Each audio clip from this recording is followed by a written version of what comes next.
ನೋಡಿ, ಒಂದು ಕಡೆ SIT ತನಿಖೆಯ ಬಗ್ಗೆನೇ ಒಂದಷ್ಟು ಅನುಮಾನಗಳು ವ್ಯಕ್ತವಾಗ್ತಾ ಇರೋದು ಸಹಜ. ಪ್ರಮುಖವಾಗಿ ತಲೆಬುರುಡೆ ಎಲ್ಲಿಂದ ತಂದ ಅನ್ನೋದ್ರ ಬಗ್ಗೆ ಯಾಕೆ SIT ತನಿಖಾ ತಂಡ ಇನ್ನು ತನಿಖೆಯನ್ನ ಮಾಡ್ತಾ ಇಲ್ಲ, ಅದರ ಬಗ್ಗೆ ಯಾಕೆ ವಿಚಾರಣೆಯನ್ನ ಮಾಡ್ತಾ ಇಲ್ಲ ಅನ್ನುವ ಪ್ರಶ್ನೆಗಳು ಉದ್ಭವ ಆಗ್ತಾ ಇದೆ. ಮತ್ತೊಂದು ಕಡೆ ಆತ ತೋರಿಸಿದ ಎಲ್ಲಾ ಜಾಗದಲ್ಲೂ ಕೂಡ ಉತ್ಖನನ ಕಾರ್ಯಾಚರಣೆ ಮಾಡ್ತಾ ಇರುವಂತ SIT ತನಿಖಾ ತಂಡಕ್ಕೆ ಯಾವುದೇ ರೀತಿಯಾದಂತ ಕಳೆಬರಹಗಳು ಪತ್ತೆ ಆಗ್ತಾ ಇಲ್ಲ. ಹಾಗಾಗಿ ಮುಸುಕುಧಾರಿ ವ್ಯಕ್ತಿ ಇನ್ನೂ ಹೊಸ ಹೊಸ ಜಾಗಗಳಿದೆ, ಅದನ್ನು ಕೂಡ ತೋರಿಸ್ತೀನಿ ಅಂತ ಕೂಡ ಹೇಳ್ತಿದ್ದಾನೆ. ನೋಡಬೇಕು ಆತ ಎಷ್ಟು ಜಾಗಗಳನ್ನು ತೋರಿಸ್ತಾರೆ, ಎಷ್ಟು ಜಾಗದಲ್ಲಿ ಉತ್ಖನನ ಕಾರ್ಯಾಚರಣೆಯನ್ನ SIT ತನಿಖಾ ತಂಡ ಮಾಡ್ತಾ ಹೋಗುತ್ತೆ ಅನ್ನೋದನ್ನ ಪ್ರತಿಯೊಬ್ಬರು ಕೂಡ ಕಾದು ನೋಡ್ಬೇಕಾಗತ್ತೆ. ಅದೆಲ್ಲದಕ್ಕಿಂತ ಮುಖ್ಯವಾಗಿ ಇವತ್ತು ಪ್ರಮುಖವಾಗಿ SIT ಕಚೇರಿಗೆ ಇನ್ನು ಇಬ್ರು ವ್ಯಕ್ತಿಗಳು ಬಂದಿದ್ದಾರೆ, ಸಾಕ್ಷಿಗಳು. ಹೌದು, ನಾವು ಕೂಡ ನೋಡಿದ್ದೀವಿ, ನಾವು ಕಣ್ಣಾರ ಕಂಡಿದ್ದೀವಿ, ಹೂತಾಗ್ತಾ ಇದ್ದನ್ನ ನಾವು ಕೂಡ ನೋಡಿದ್ದೀವಿ, ಆ ವ್ಯಕ್ತಿ ಹೋಗ್ತಾ ಇದನ್ನ ಕೂಡ ನಾವು ಗಮನಿಸಿದ್ದೀವಿ ಅಂತೇಳಿ ಪ್ರಮುಖವಾಗಿ ಸೌಜನ್ಯ ಮಾವ ಆಗಿರುವಂತಹ ಪುರಂದರಗೌಡ ಹಾಗೆ ಮತ್ತೊಬ್ರು ತುಕಾರಾಮ್ ಅಂತೇಳಿ ಇಬ್ರು ಕೂಡ ಬಂದು ಇಲ್ಲಿ ಒಂದು SITಗೆ ಸಾಕ್ಷಿಗಳನ್ನ ಕೊಡೋದಕ್ಕೆ ಒಂದಷ್ಟು ಮಾಹಿತಿಗಳನ್ನ ಕೊಡೋದಕ್ಕೆ ಈಗ ಮುಂದಾಗಿದ್ದಾರೆ. ನಾನೀಗ ಅವರನ್ನ ಮಾತಾಡಿಸುವಂತ ಪ್ರಯತ್ನವನ್ನ ಮಾಡ್ತೀನಿ. ಸೌಜನ್ಯ ಮಾವ ಆಗಿರುವಂತಹ ಪುರಂದರಗೌಡ ಅವರೇ, ಈಗ ನೀವು SIT ಕಚೇರಿಗೆ ಏನಕ್ಕೆ ಬಂದಿದ್ದೀರಿ, ಏನನ್ನ ಮಾಹಿತಿ ಕೊಡೋದಕ್ಕೆ ಬಂದಿದ್ದೀರಿ? ನಾವು ಮೊನ್ನೆ ಕಂಪ್ಲೇಂಟ್ ಒಂದು ಕೊಟ್ಟಿದ್ವಿ ಸರ್, ಧರ್ಮಸ್ಥಳ ಸ್ಟೇಷನಲ್ಲಿ. SIT ಆಫೀಸಲ್ಲೂ ಮೊನ್ನೆ ಹೇಳಿದ್ವಿ, ಅವರು ಧರ್ಮಸ್ಥಳ ಸ್ಟೇಷನಲ್ಲಿ ಕಂಪ್ಲೇಂಟ್ ಕೊಡಿ ಅಂತ ಹೇಳಿದರು. ಹಾಗೆ ಸರ್ ಒಂದು ಹಿಂಬಾರ ಕೊಡಿ ಸರ್, ಇಲ್ಲ ಕಂಪ್ಲೇಂಟ್ ತೊಗೊಳ್ಳಲ್ಲ ಅಂತ ಹೇಳಿದ್ದೆ. ಸರಿ, ಅದಕ್ಕೆ ನಮ್ಮ ಮುಖ್ಯಸ್ಥರು ಪ್ರಣಮ್ ಮೋಹಂತಿ ಸರ್ ಅವರು ಒಂದು ಹಿಂಬಾರ ಲೆಟ್ರ್ ಅಲ್ಲಿ ಕೊಡೋಕೆ ಹೇಳಿದ್ರು. ಕೊಟ್ಟಿದ್ದನ್ನು ತೊಗೊಂಡು ಹೋಗಿ ಸ್ಟೇಷನಲ್ಲಿ ತೋರಿಸಿದ ಮೇಲೆ ಅವಾಗಲೂ ಅಂದರು, ನೀವು SITಯಲ್ಲಿ ಅಲ್ಲೇ ಕಂಪ್ಲೇಂಟ್ ಕೊಡಿ ಅಂದರು. ಸರ್ ಅಲ್ಲೇ ಹೇಳಿದ್ದು ಸರ್, ನೋಡಿ ಲೆಟ್ರ್ ಇದೆ ನೋಡಿ ಸರ್ ಅಂತ ಹೇಳಿದ್ವಿ. ಆಮೇಲೆ ಅಲ್ಲಿಂದ ರಿಜಿಸ್ಟರ್ ಮಾಡ್ಕೊಂಡ್ರು ಸರ್. ಈಗ ಏನಂತ ಸಾಕ್ಷಿ ಹೇಳೋದಕ್ಕೆ ಬಂದಿದ್ದೀರಿ? ಅಲ್ಲೀಗ ನೇತ್ರಾವತಿಯಲ್ಲಿ ಹೆಣ ಊತ ಹಾಕಿರುವಂಥದ್ದು ನಾನು ಅಂಗಡಿಲಿರುವಾಗ ಕೆಲವು ಸಮಯದಲ್ಲಿ ನೋಡಿದ್ದೀನಿ ಸರ್. ಯಾವಾಗ? ಅದು ನಾನು 2003ರಿಂದ ಅಂಗಡಿಯಲ್ಲಿದ್ದೆ, 2017 ತನಕ. ಸುಮಾರು 2010 ಕೆಳಗಿರ್ಬೋದು ಸರ್. ಅದಂದರೆ ನಾವು ಇಂಥ ಟೈಮ್ ಅಂತ ಯಾವುದನ್ನು ಫೈಂಡ್ ಔಟ್ ಮಾಡಿ ಬರ್ಕೊಂಡಿರಲಿಲ್ಲ. ನಮಗೆ ಅದರ ಅವಶ್ಯಕತೆ ಇರಲಿಲ್ಲ, ಅಂದರೆ ನಾವು ಹೇಳೋ ಪರಿಸ್ಥಿತಿ ಇಲ್ಲ ಅಲ್ಲಿ ಏನಿದ್ರು ನಾವು ಹೇಳುವಂಗಿಲ್ಲ. ಓಕೆ, ಈಗ ಅದ್ರ ಬಗ್ಗೆ ಆಮೇಲೆ ಮಾತಾಡ್ತೀನಿ. ಯಾವ ಸಮಯದಲ್ಲಿ ನೋಡಿದ್ರಿ, ಎಷ್ಟು ಜನ ಬಂದಿದ್ರು, ಯಾರನ್ನ ಹೂತಾಕ್ತಾ ಇದ್ರು, ಅದ್ರ ಬಗ್ಗೆ ಮಾಹಿತಿ ಕೊಡ್ಬೋದಾ? ಇಲ್ಲ ಸರ್, ಇಲ್ಲ, ಅದನ್ನು ಹೇಳೋಕ್ಕಾಗಲ್ಲ ಸರ್. ಅಲ್ಲ, ಯಾರು ನೀವು ಅವ್ರ ಹೆಸರೇ ಕೇಳ್ತಿಲ್ಲ, ನಾನು ಯಾರು ಹೂತಾಕ್ತಾ ಇರೋಂತ ಹೆಸರು ಕೇಳ್ತಿಲ್ಲ. ಅವರು ಎನ್ಕ್ವೈರಿ ಮಾಡಲಿಲ್ಲ. ಮೊನ್ನೆ SITಯಿಂದನೇ ಹೇಳಿದ್ದಾರೆ, ನೀವು ಯಾವ ವಿಚಾರಣೆ ಇದ್ದರೂ ಅದನ್ನು ಮುಕ್ತವಾಗಿ ತನಿಖೆಯ ಮುಂಚೆ ಯಾರ ಹತ್ರ ಹೇಳಬೇಡಿ ಅಂತ ಹೇಳಿದ್ದಾರೆ. ಅದಕ್ಕೆ ನಾನು ಅದನ್ನು ಈಗ ಹೇಳ್ತಾ ಇಲ್ಲ. ಈಗ ಈಗ ಈಗ ಕೆಲವೇ ಕ್ಷಣಗಳ ಮುಂಚೆ ಎಲ್ಲ ಹೇಳಿದ್ರಿ, ನಾವು ಒಬ್ಬರು ತಳ್ಳುಗಾಡಿ ನನಗೆ ತಳ್ಕೊಂಬತ್ತಾ ಇದನ್ನ ನೋಡಿದ್ರಿ ಅಂತೇಳಿ. ನಾವು ಯಾವುದೇ ಐಡೆಂಟಿಟಿನ ನಾವು ಕೇಳ್ತಾ ಇಲ್ಲ ಪುರಂದ್ರ ಅವರೇ. ನಾವು ಅವ್ರ ವ್ಯಕ್ತಿ ಹೆಸರೇನು, ಆ ವ್ಯಕ್ತಿ ಯಾರು ಅಂತ ನಾನು ಪ್ರಶ್ನೆ ಮಾಡ್ತಾ ಇಲ್ಲ. ನೀವು ಏನು ಕಣ್ಣಾರ ಕಂಡ್ರಿ ಅದನ್ನ ಹೇಳಿ. ಅದೇ ನಾನು ಹೇಳಿದಲ್ಲ ಸರ್, ನಾನು ಅಂಗಡಿಯಲ್ಲಿ ಇರಬೇಕಾದ್ರೆ ಅಂಗಡಿ ಎದುರುಗಡೆ ಮುಂಭಾಗದಲ್ಲಿ ಎಷ್ಟು ಜನ ಬರ್ತಿದ್ರು?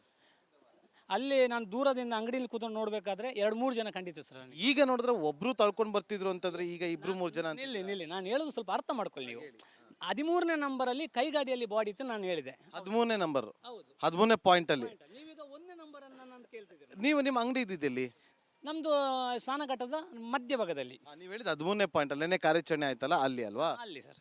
ಅದನ್ನು ನಾನು ಹೇಳ್ತಿರ್ಲಿಲ್ಲ, ಆದರೆ ನಿನ್ನ ಕಾರ್ಯಾಚರಣೆ ಆದ ಕಾರಣ ಮಾತ್ರ ನನಗೆ ಹೇಳುವಂಥದ್ದು. ಇಲ್ಲ, ನನಗೆ SITಯಿಂದನೇ ಹೇಳಿದ್ದಾರೆ, ನೀವು ಏನು ಹೇಳೋದಿದ್ರು ನಮ್ಮದು ತನಿಖೆ ಆಗೋ ಮುಂಚೆ ಮಾಧ್ಯಮದವ್ರಿಗೆ ಕೊಡಬೇಡಿ ಅಂತ ಹೇಳ್ತಿದ್ದಾರೆ ಸರ್.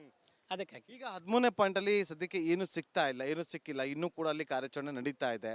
ಈಗ ನೀವು ಯಾವ ರೀತಿಯಾಗಿ ಆ ಸಾಕ್ಷಿಗಳನ್ನ ಕೊಡೋದಕ್ಕೆ ಮುಂದಾಗ್ತಿದ್ರಿ, ಅಥವಾ ನೀವೇ ಜೀವಂತ ಸಾಕ್ಷಿನ ಅಥವಾ ಹೇಗೆ? ಅಲ್ಲಿ ತುಂಬ ಡೆವಲಪ್ಮೆಂಟ್ ಆಗಿದೆ. 2018-19ರಲ್ಲಿ ಒಂದ್ಸಲ ಜೋರಾಗಿ ಮಳೆ ಬಂದಿತ್ತು ಸರ್. ಆವಾಗ ಅಲ್ಲಿ ತುಂಬ ಮಣ್ಣು ಕೊಚ್ಚಿ ಹೋಗಿತ್ತು. ಆಮೇಲೆ ಅಲ್ಲಿ ಇವಾಗ ಡ್ಯಾಮಿನ ಮೇಲ್ಗಡೆಯಿಂದ ಈಗ ಕಲ್ಲು ಕಟ್ಟಿ ದಂಡೆ ಥರ ಮಾಡಿದ್ದಾರೆ. ಆದ ಕಾರಣ ಈಗ ಆ ಜಾಗ ಅಲ್ಲಿ ಹೇಗಿದೆ ಅಂತ ಹೇಳಿಕ್ಕೆ ಬರೋದು. ಮುಂಚೆ ಜಾಗಕ್ಕೆ ಈಗ ಜಾಗ ತುಂಬ ವ್ಯತ್ಯಾಸ ಇದೆ ಸರ್. ವ್ಯತ್ಯಾಸ ಇದೆಯಾ? ಅಂದ್ರೆ ಅದು ಸ್ವಲ್ಪ ಆಚೆ ಈಚೆ ಆಗಿರ್ಬೋದು ಅಂತೀರಾ ನೀವು? ಇರ್ಬೋದು ಅನ್ಸುತ್ತೆ, ಇಲ್ಲಾಂದ್ರೆ ಕೊಚ್ಚಿ ಹೋಗಿರ್ಬೋದು. ಅಂದರೆ ಮಳೆ ಬಂದಿತ್ತು ಅಂತ ಹೇಳಿದಲ್ಲ, ತುಂಬ ಮಳೆ ಬಂದಿತ್ತು, ಸ್ವಲ್ಪ ಅಲ್ಲ ಅದು.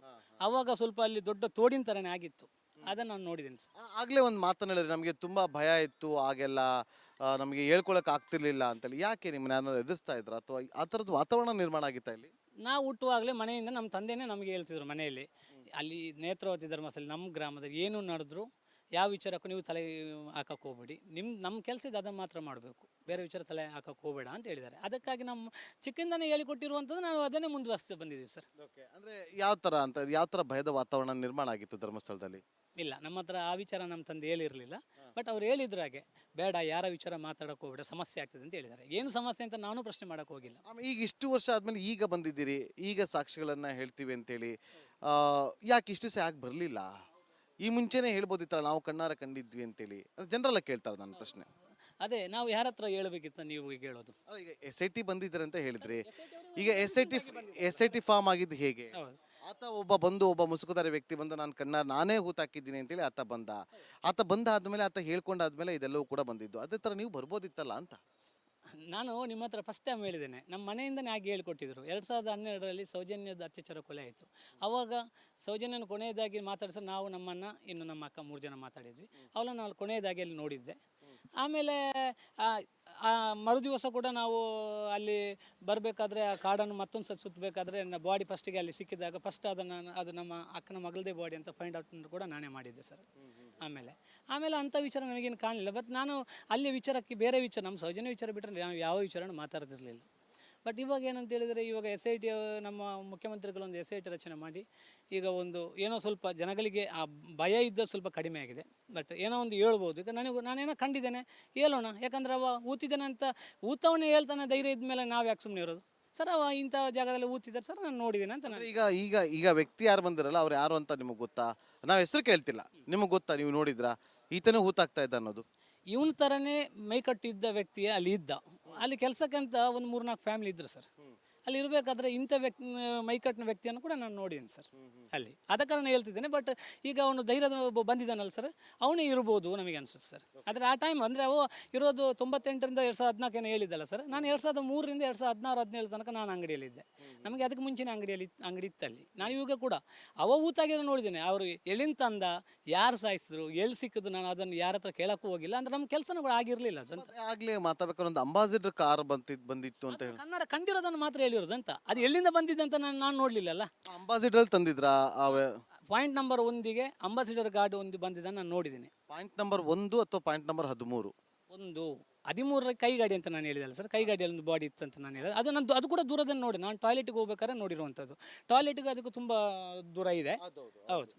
ಪಾಯಿಂಟ್ ನಂಬರ್ 1 ನಾವು ಈಗ ಇರುವ ಸ್ನಾನಘಟ್ಟದ ಸೆಂಟ್ರ್ ಜಾಗದ ನಮ್ಮ ಅಂಗಡಿ ಇತ್ತು. ನಮಗೊಂದು ಅಲ್ಲಿ ಒಟ್ಟು 3 ಅಂಗಡಿ, ಒಂದು ಹೋಟ್ಲ್ ಇತ್ತು, ಅದರಲ್ಲಿ ನಮ್ಮದು ಒಂದು ಅಂಗಡಿ. ಹಾಗೆ ಆವಾಗ ನಾನು ಅಂಗಡಿಯಲ್ಲಿ ಕೂತ್ಕೊಂಡೇ ನೋಡಿರುವಂಥ, ನಾನು ಹತ್ರ ಹೋಗಿ ನೋಡೋಕೆ ಹೋಗಿಲ್ಲ. ಯಾವ ವಿಚಾರ ಸರ್? ಅಂಬಾಸಿಡರ್ ಏನು ವಿಚಾರ ಇಲ್ಲ, ಅದೇ ನನಗೆ ಗೊತ್ತಿಲ್ಲ ಸರ್. ಅದೇ ಆ ಅಂಬಾಸಿಡರ್ ಅಲ್ಲಿ ಬಂದಿತ್ತಾ, ಇಲ್ಲಿ ಕಸ ಗುಡಿಸೋರು 2-3 ಜನ ಅಲ್ಲಿ ಹೋಗಿದ್ರು. ಅವು ಕೆಲವು ಟೈಮಲ್ಲಿ ಕೆಲವು ಹೆಣ ಊತು ಬಂದವರು ನಮ್ಮ ಹತ್ರ ಅಂಗಡಿ ಬಂದವರು ಹೇಳ್ತಿದ್ರು, ಇವತ್ತೊಂದು ಹೆಣ ಅಲ್ಲಿ ಸಿಕ್ಕಿತ್ತು, ನಾನೊಂದು ಹೂತು ಹಾಕಿದ್ದೇನೆ ಅಂತ ಹೇಳಿದ್ರು.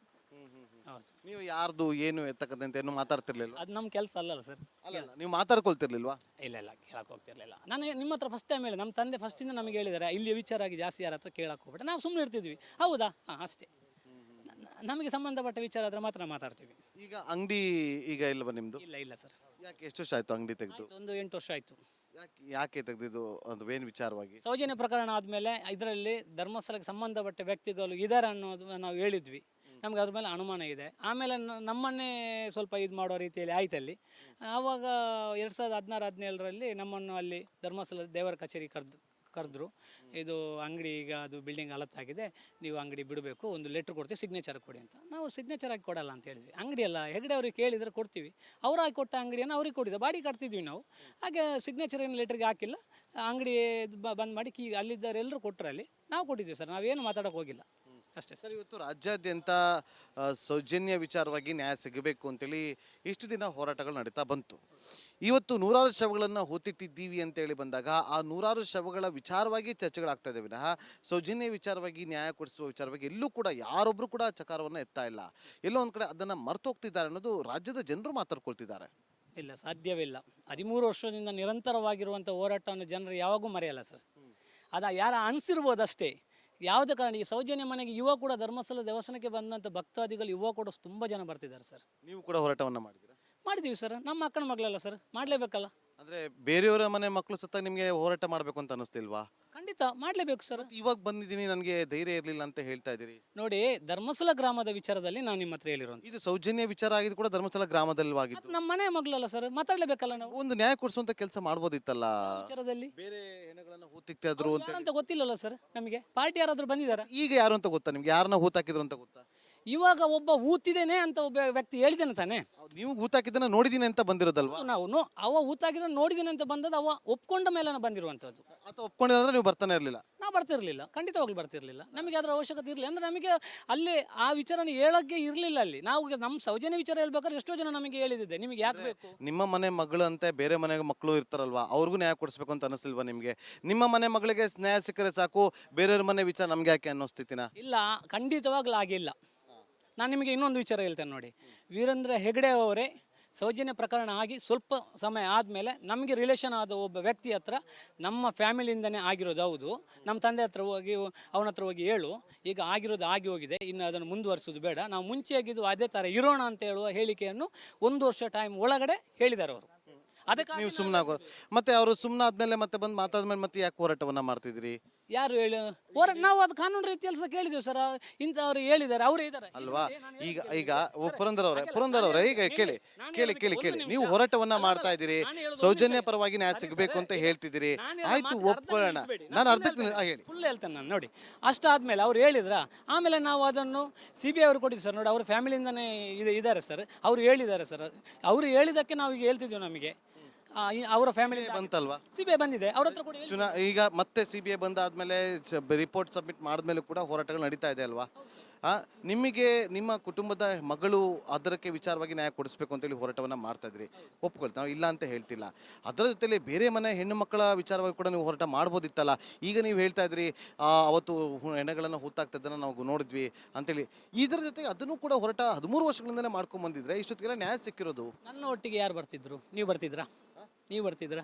ಅಲ್ಲ, ಖಂಡಿತವಾಗ್ಲೂ ಬರ್ತಿದ್ವಿ. ಇವಾಗ ನಿಮ್ಮ ಜೊತೆಗೆ ಯಾರು ನಿಂತಿದ್ರು? ನಾವು ನಿಂತಿಲ್ವಾ? ಈಗ ಇಲ್ಲಿ ನಿಮ್ಮ ಮುಂದೆ ಮಾತಾಡ್ತೀವಿ. ಸರಿ ಸರ್, ಅವಾಗ ಊತಿರೋ ವ್ಯಕ್ತಿಯೇ ನನಗೆ ಗೊತ್ತಿಲ್ಲ ಅಂತ ಹೇಳಿದ್ರೆ ನಾನು ಏನು ಮಾಡಬೇಕು? ಅಲ್ಲಲ್ಲ, ಕೂತಿರೋ ವ್ಯಕ್ತಿ ಈಗ ಬಂದಿದ್ದಾನೆ. ನನ್ನ ಹತ್ರ ಏನು ಫೋಟೋಗ್ರಾಫಿ ಆಗಲಿ ಅದಕ್ಕೆ ನನಗೆ ಸಾಕ್ಷಿ ಅಂತ ಇನ್ನೊಬ್ರು ಯಾರು ಸರ್, ಊತಿಕ್ಕಿರೋ ವಿಚಾರ ಬೇಡ. ನಾನು ಕಣ್ಣ ನೋಡಿದ್ದೀನಿ, ನಾನು ಜೀವಂತ ಸಾಕ್ಷಿ ಅಂತ ನೀವು ಹೇಳ್ಬೋದಿತ್ತಲ್ಲ. ಸರಿ, ಊತಿಕ್ಕಿರೋ ವ್ಯಕ್ತಿನೇ ಬಿಟ್ಬಿಡಿ, ಯಾರನ್ನೋದು ಐಡೆಂಟಿಟಿನೇ ಬೇಡ. ನೀವು ಹೋರಾಟ ನಾನು ನೋಡಿದ್ದೀನಿ, ಇದೊಬ್ಬರೆಲ್ಲ ಅಲ್ಲಿ ಊತಾಕಿದ್ರು ಇಲ್ಲಿ ಊತಾಕಿದ್ರು ಅಂತ ನೀವು ಹೋರಾಟ ಮಾಡ್ಬೋದಿತ್ತಲ್ಲ, ನಿಮಗೆ ಧೈರ್ಯ ಇತ್ತಲ್ಲ. ಧೈರ್ಯ ಇರಲಿಲ್ಲ. ಸೌಜನ್ಯ ಪ್ರಕರಣ ಆಗೋ ತನಕ ನನಗೆ ಧೈರ್ಯ ಇರಲಿಲ್ಲ. ನಾನು ಹೇಳಿದಲ್ಲ, ಅಲ್ಲಿ ತನಕ ನಾವು ಯಾವ ವಿಚಾರನಲ್ಲಿ ಪ್ರಶ್ನೆ ಮಾಡ್ತಿರಲಿಲ್ಲ. ಸೌಜನ್ಯ ವಿಚಾರ ಆದ್ಮೇಲೆ ನಿಮಗೆ ಧೈರ್ಯ ಬಂದಿದ್ದು ಅಲ್ಲಿಂದ. 13 ವರ್ಷದಿಂದ ನೀವು ಹೋರಾಟವನ್ನ ಮಾಡ್ಕೊಂಡ್ ಬಂದಿದ್ರಿ, ನಾನು ಅದನ್ನ ಪ್ರಶ್ನೆ ಮಾಡ್ತಾ ಇಲ್ಲ. ಆದ್ರೆ ಬೇರೆ ಮನೆ ಮಕ್ಳಿಗೂ ಕೂಡ ನೀವು ಹೋರಾಟ ಮಾಡ್ಬೋದಿತ್ತಲ್ವಾ? ನಿಮ್ಗೆ ಯಾವತ್ತೊಂದು ಅನಿಸ್ತಿಲ್ವಾ ಮಾಡ್ಬೋದಿತ್ತಲ್ವಾ ಅಂತೇಳಿ? ಇಲ್ಲ, ನಾನು ನೋಡಿ, ನಮಗೆ ಎಲ್ಲರ ವಿಚಾರವಾಗಿ ಹೋರಾಟ ಮಾಡ್ಬೇಕು ಅನಿಸಿದ್ರು ಅದಕ್ಕಾದ ರೀತಿಯಲ್ಲಿ ಜನಸ್ಪಂದನೆ ಬೇಕು ಸರ್. ಸುಮ್ಮನೆ ಒಬ್ಬನೇ ಹೋಗಿ ಹೋರಾಟ ಮಾಡಿದರೆ ನಾಳೆ ಏನಾಗ್ತದೆ ಏನು ಅಂತ ಗೊತ್ತಾಗಲ್ಲ. ನಮಗೇನೆ ಭಯ ಇತ್ತು.